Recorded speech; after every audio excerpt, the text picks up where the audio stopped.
Selamat pagi, saudaraku. Kalau kita mau merenungkan bagaimana kehidupan wajah kekristenan di abad ini, saudaraku, sebetulnya kita sudah mewarisi kekristenan yang telah banyak sekali berubah, saudaraku. Perubahan itu dari masa ke masa, dan sekarang kita sedang mewarisi kekristenan yang sangat banyak berubah. Tetapi puji Tuhan kalau kita sungguh-sungguh hari ini memahami bahwa ada banyak degradasi kekristenan yang akhirnya membuat engkau dan saya tidak sungguh-sungguh mencari Tuhan. Maka saya berkata puji Tuhan kalau hari ini para pendengar renungan The Message masih punya kerinduan untuk sungguh-sungguh mau mencari Tuhan dan menemukan wajah asli dari kekristenan. Kalau Anda memiliki kemauan itu, kerinduan untuk mencari wajah asli kekristenan yang sesungguhnya, kita pasti bisa menemukannya. Karena kekristenan itu bukanlah agama seremonial dan ritual. Juga bukan agama yang dibelenggu dengan liturgi atau tata cara sembahyang, saudaraku. Itu artinya bahwa kekristenan tidak cukup diwakili dengan ritual agamawi atau penyelenggaraan secara seremonial, liturgi, ritual, tata cara ibadah, tata cara berdoa, tata cara sembahyang. Bukan, saudaraku. Tetapi kekristenan itu sejatinya adalah jalan kehidupan. Yang boleh dikatakan begini, maksudnya gimana pastor jalan kehidupan itu? Kristen itu jalan hidup.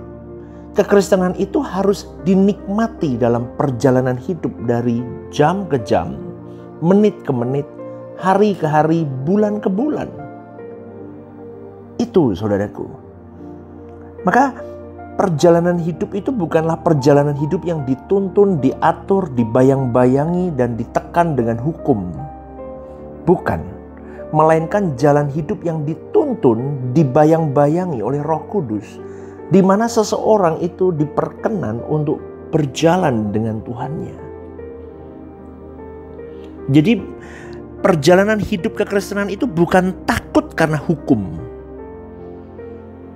Bukan takut melanggar hukum.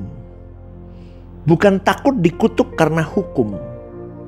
Tetapi jalan kekristenan itu adalah bagaimana seseorang dilatih, diajar, dididik untuk semakin hari semakin mencintai Sang Penciptanya.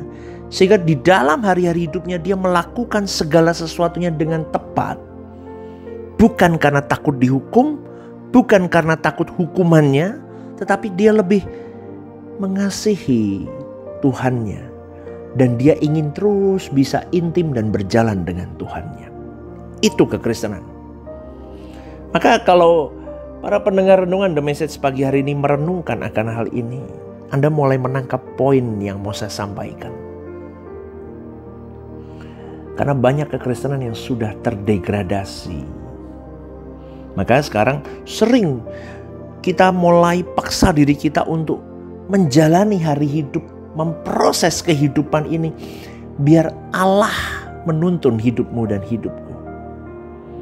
Ya, seiring berjalannya waktu, lalu proses kehidupan yang Allah berkenan itu kita jalani, dan karena belas kasihannya kita bisa mengerti bahwa Allah yang hidup, Allah yang maha kudus, maha tinggi, maha suci itu yang tak terhampiri berkenan hadir di dalam kehidupan umat manusia di dalam dan melalui Roh Kudus untuk berjalan setiap saat dengan kita.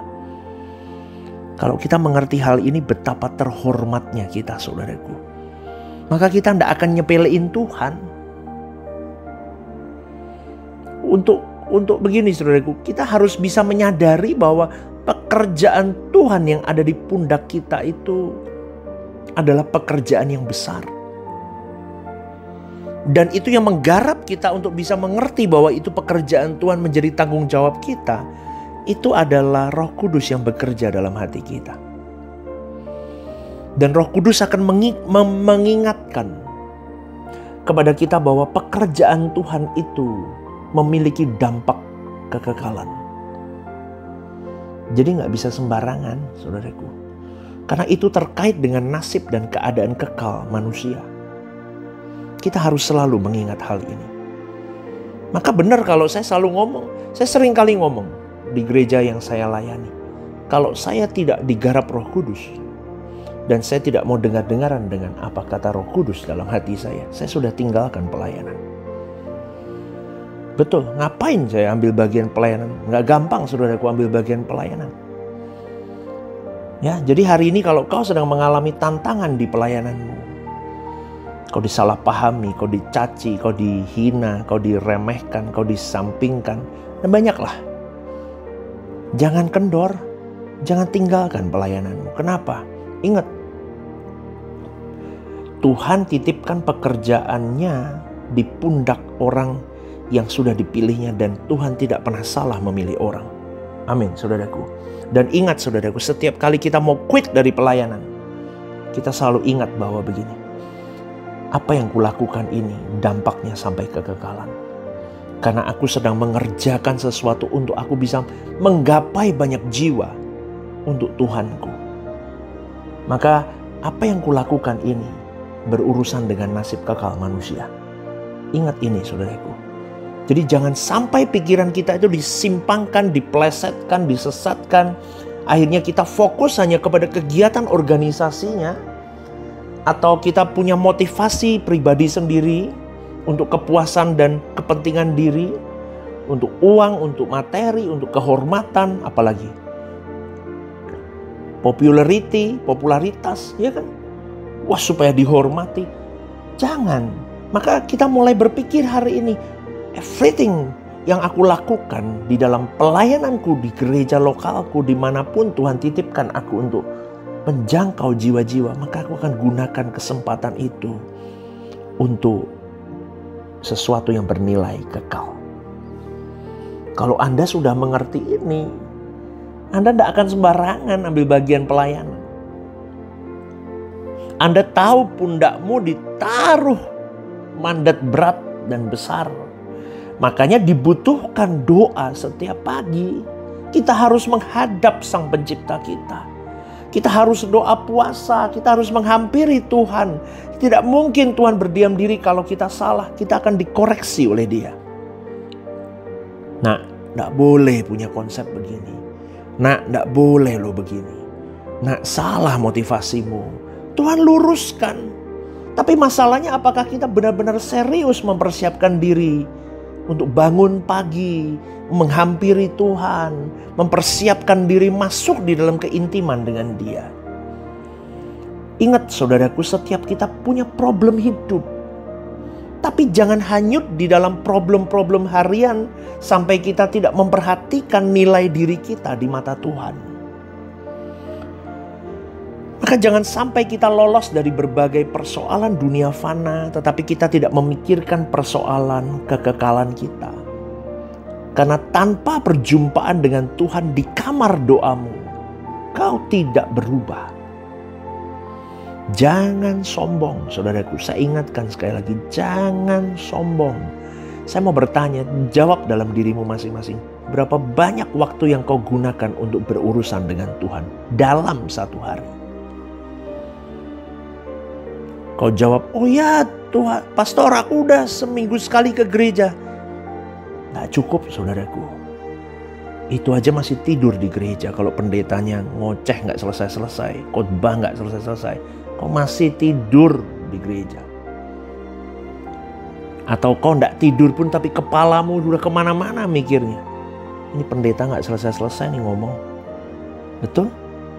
Nggak cukup. Maka saya ingatkan sekali lagi, seluruh hidupmu harus kau arahkan untuk proses ini. Lukas 14:33 berkata, demikian pula lah tiap-tiap orang di antara kamu yang tidak melepaskan dirinya dari segala miliknya, tidak dapat menjadi muridku. Sadarkah kita bahwa menjadi umat pilihan itu luar biasa? Tidak semua orang menjadi umat pilihan. Dan hanya orang-orang yang terpilih yang menjadi umat pilihan. Maka saya menghimbau, mengajak, mengencourage kalian semua. Kita harus serius mencari Tuhan. Mengalami Dia secara real, bukan hanya karena kita baca Alkitab, bukan hanya kita dengar khotbah pendeta, atau dengar kesaksian orang lain. Tetapi karena kita benar-benar memang membutuhkan Tuhan dalam hari hidup. Sehingga kita benar-benar mengalami perjumpaan dengan pribadi Allah.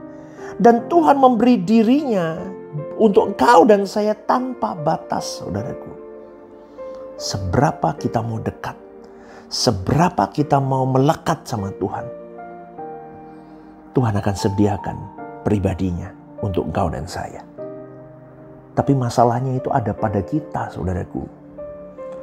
Perjumpaan demi perjumpaan pasti membangun keintiman. Pasti, saudaraku.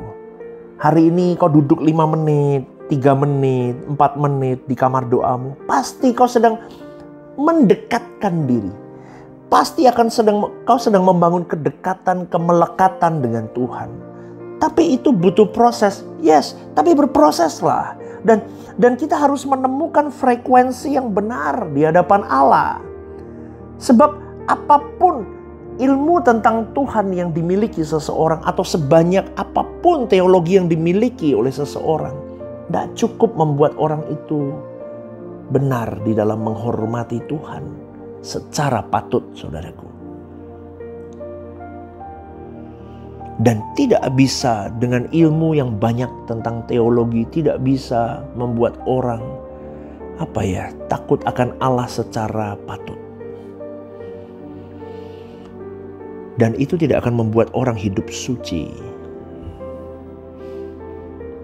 Tidak akan membuat orang meninggalkan percintaan dunia. Tetapi ketika kita mengalami perjumpaan dengan Tuhan secara pribadi, kita menjumpai Dia, kita terlibat di dalam hidup bersama dengan Tuhan, baik tubuh, jiwa, roh kita, maka itu akan mengubah pikiran, perasaan kita. Maka perjumpaan itu adalah perjumpaan yang mengubah pikiran dan perasaan kita. Itu indah, saudaraku. Tapi kenyataannya sedikit orang yang benar-benar ikut Yesus. Sedikit sekali orang-orang yang memang benar-benar mendengar suara Tuhan. Karena memang tidak mudah. Roh Kudus itu lembut, tidak memaksa. Tapi saudaraku, jujur, kita ini orang-orang yang pernah tersesat. Tapi Tuhan panggil kita melalui berbagai peristiwa hidup yang diizinkan kita lalui.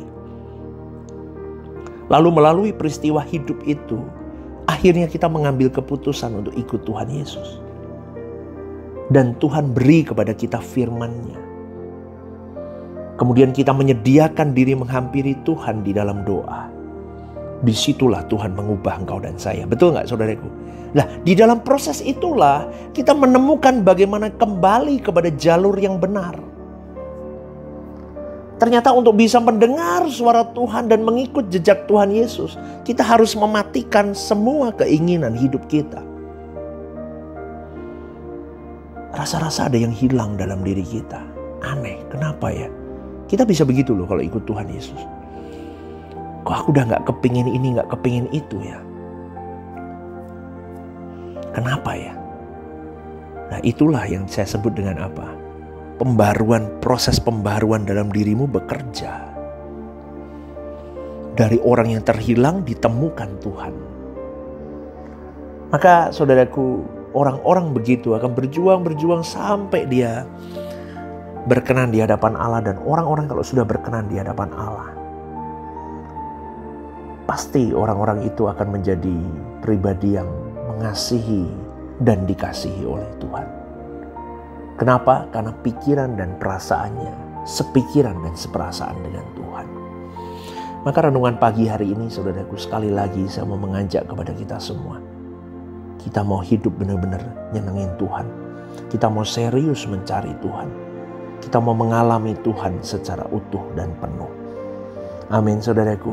Dalam segala keadaan kita mau benar-benar menghidupkan pribadi Tuhan Yesus dalam hari-hari hidup kita. Selamat pagi, saudaraku. Saya berdoa apapun yang kau lakukan hari ini, baik studi, baik bekerja, apapun plan-plan yang sedang kau garap dalam hidupmu, diberkati Tuhan. Tuhan memberkati.